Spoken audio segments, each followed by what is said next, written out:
गंगेच्या कुशीत बसलेल्या औदुंबर ऋषीच्या पावन पंचभूमीतून आलेल्या अनादी काळापासून गुरुजींनी केलेले प्रयत्न जसे की कनाद ऋषी असतील त्याचप्रमाणे चारवाक असतील यांच्यापासून सुरू झालेला हा शैक्षणिक मेळावा या ठिकाणी सादर होत आहे आणि हा मेळावा सादर होत असताना या कुंभ मेळाव्यामध्ये आज एपीजे अब्दुल कलाम पर्यंतचे सर्व जे शैक्षणिक धारकरी आहेत ते या ठिकाणी आलेले आहेत। या ठिकाणी आम्ही अमृत कलश दाखवलेला आहे। हा अमृत कलश कशाचा आहे तर भारतीय शौर्याचा परंपरेचा ज्या कलशातून राष्ट्रीय एकात्मता वक्तशीरपणा संवेदनशीलपणा सगळ्यात महत्वाचा वैज्ञानिक दृष्टिकोन स्त्रीची सन्मानता या सर्व गोष्टी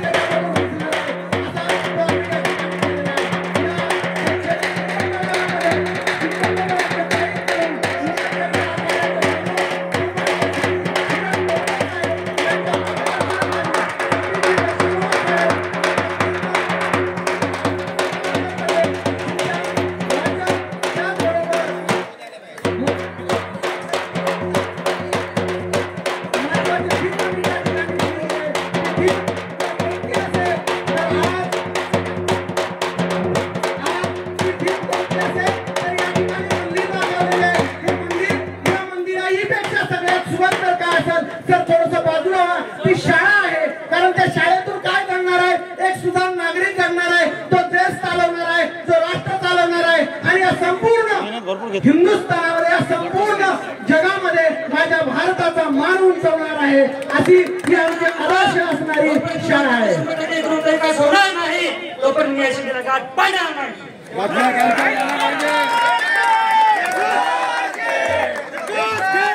त्यांच्या नेतृत्वात आम्ही संविधान ठेवलेलं आहे। त्या संविधानामुळे संपूर्ण देशामध्ये भारताची मान श्रेष्ठ गर्वाने उंच झालेली आहे। त्या संविधानाचे शिल्पकार डॉक्टर बाबासाहेब आंबेडकर,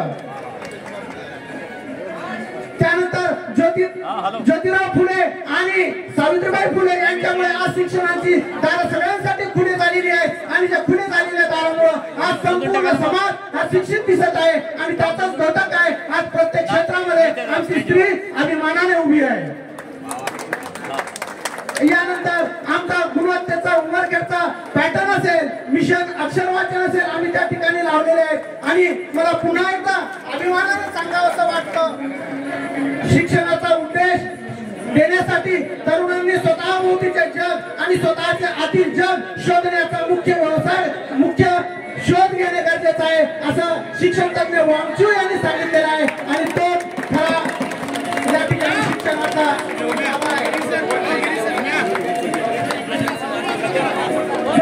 निर्माण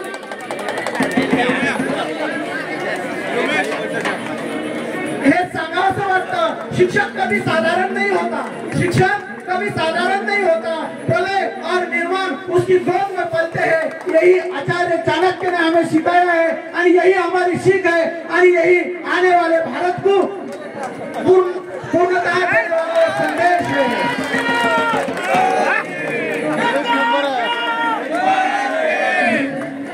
यानंतर शिक्षणासाठी ही जी संपूर्ण महामंडळी दिसत आहे, महापुरुषांचे जे चेहरे दिसत आहे ती खरी या महाकुंभ मेळ्याची योजना आहे। ज्यांच्या महाकुंभातून आज हा महाकुंभ भरलेला आहे तो त्यांच्यामुळे भरलेला आहे। सर्वजण एकदा त्यांच्यासाठी जोरदार टाळ्या वाजवूया आणि या ठिकाणी थांबवतो। जय हिंद, जय महाराष्ट्र। धन्यवाद उमरखेड, अतिशय सुंदर सादरीकरण महाराष्ट्रात सुरू असणाऱ्या शैक्षणिक महाकुंभ आपण या ठिकाणी सादर केलं। सोबतच सर्व महानेत्यांची ओळख दिली। त्यानंतर आपल्या समोर येत आहे पंचायत समिती वणी।